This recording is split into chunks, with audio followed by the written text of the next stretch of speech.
जुड़ शीतल 14 और 15 तारीख के अछि तऽ की सब होइ छै से कहि दै छी। ओना हमसब तऽ बहुत जुड़ शीतल में माटि वगैरह सेहो पहिने लोक खेलै छलै, आब तऽ से सब नहि होइ छै। तऽ आब की सब लोक करै छै से बहुत गोटाके नहि बुझल रहै छनि नवयुवकके। हमरा सबके टाइममे तऽ बुझले रहै छलै सबटा गाँवमे। तऽ कहै छी जे 14 तारीख के सुबह सुबह उठि कऽ नहा सुना कऽ बाल बाल धो कऽ लोक नहाय छै। सुबह सुबह सतुआइन के दिन और सतुआ सबसे पहिने खायल जाइ छै। गुड़ सतुआ चाहे जिनका जाहिमे पसंद हुए, सतुआ सबसे पहिने 14 तारीख के जे छै से सतुआइन छै, सतुआ खायल जाइ छै। और साँझ में 14 तारीख के साँझ में बड़ी बनै छै, बड़ी भात तरुआ तीमन ई सबटा होइ छै। और भात के राइते में पानि में राखि देल जाइ छै। और सुबह 15 तारीख के सुबह सुबह ओ जे भात रहै छै, हमरा सबके सासुर में भगवती के पातरि सेहो होइ छनि।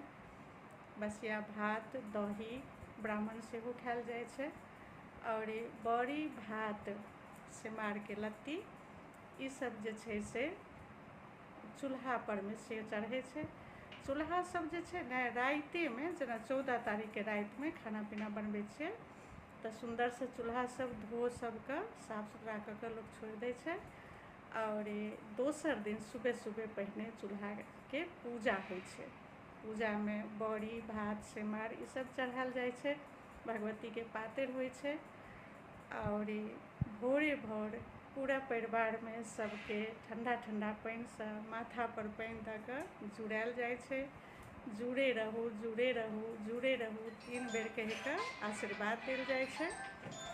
और ई चीज जे छै से भोरे भोरे होइ छै, एकदम भोर हरबे में हमर सबके दादी छलखिन, हमर सबके माँ छलै, भोरे भोरे माथा पर में ठंडा ठंडा पानि से माथा के जुड़ायल जाइ छै। 3 बेर दै छै, जुड़े रहू आशीर्वाद दै छै।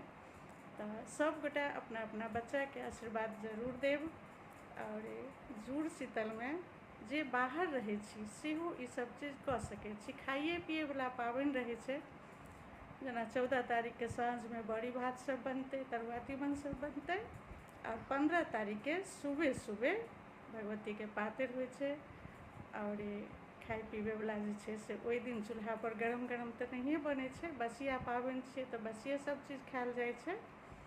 तऽ जुड़ शीतल अहिना होइ छै।